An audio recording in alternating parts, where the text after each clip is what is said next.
My name is Edgar Schmidt, and in my Canada, both the government and the public service understand that they are serving the Canadian people. Wow. And so, when did you get involved in the public service? I joined the Federal Public Service in 1998.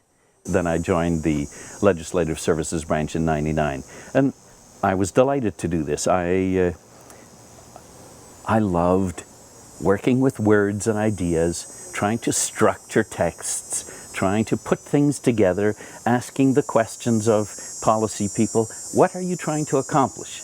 What are the options for how to accomplish it? Let's examine the advantages and disadvantages of the different options. Let's try some wording.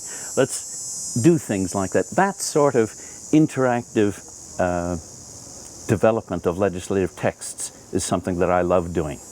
Our group was a small group. There were at maximum 30 drafters there, and so we had to be flexible and draft whatever bill was assigned to us. So I did work in copyright, I did work in the Library and Archives Act that's there. I drafted that along with a Francophone colleague.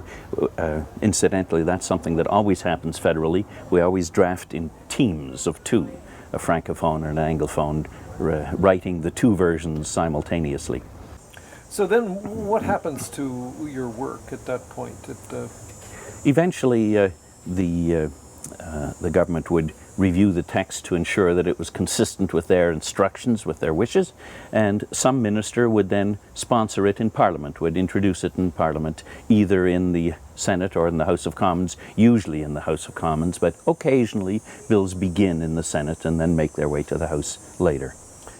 You start from the assumption that members in all parties in the House are there with an interest in the public good, and therefore are capable, intelligent human beings who might have something useful to contribute. And so if you start with that as your attitude, you don't automatically discount everything that someone else says. You don't respond to what they say with pre-digested talking points that never actually respond to the idea. You have a real conversation. That's, I think, a real Canadian value.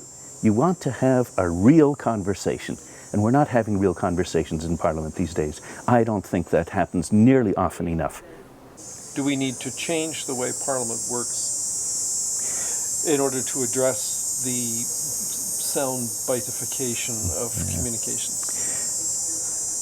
I'm not sure that some of the changes that I'm going to mention automatically have that effect, but I do think that they will create an environment that is more conducive to actual consideration and thoughtful consideration. One of those changes is, I think, to reduce the power of the Prime Minister and the Prime Minister's office with regard to Parliament. So currently, for example, the Prime Minister essentially controls who is on a committee, who chairs that committee. We're talking about the House of Commons. And if you think about the governance of any organization, executive officers ought not to be controlling the governing board to which they are accountable and report. But that's what's happening in the federal Parliament now. You have the executive officer of Canada, the chief executive officer, the Prime Minister, essentially controlling the body to which he is accountable. I think that's profoundly unhealthy. It means that you really don't have anyone properly holding him to account. It means that you have trained seals, as they have described the backbenchers of the governing party, and that's not unique to the current Prime Minister. It's a tendency, I think, that's been growing over time. The idea that members of Parliament are somehow to be simply clapping like a trained seal every time the leader of their party suggests something. What an idiotic idea. Why would we think that people can't engage in an intelligent consideration of what their executive is proposing to them, even if they generally support them? We really need to carve out the space for members of Parliament to engage in meaningful discussion without it being a question of confidence in the Prime Minister or in the government of the day. Do you think there's a confusion that in the minds of everyday Canadians in terms of the difference between our system of government and that which exists south of the border? Yes, I do. And this is a point that is made very well by Elizabeth May, including in the recent leadership debate. We elect a House of Commons. That's what we elect. We don't elect a government. The House of Commons decides who the government will be essentially by saying, in whom will we have confidence? Who's got our confidence? And so we need to understand we're not in an election electing a Prime Minister. We are indirectly doing so, but only indirectly. And quite frankly, I think that's another part of the rebalancing of things that Michael Chong's private members bill has moved us toward. Reducing to some extent or rebalancing the power between the leader of a party and the members of that party who are elected to Parliament.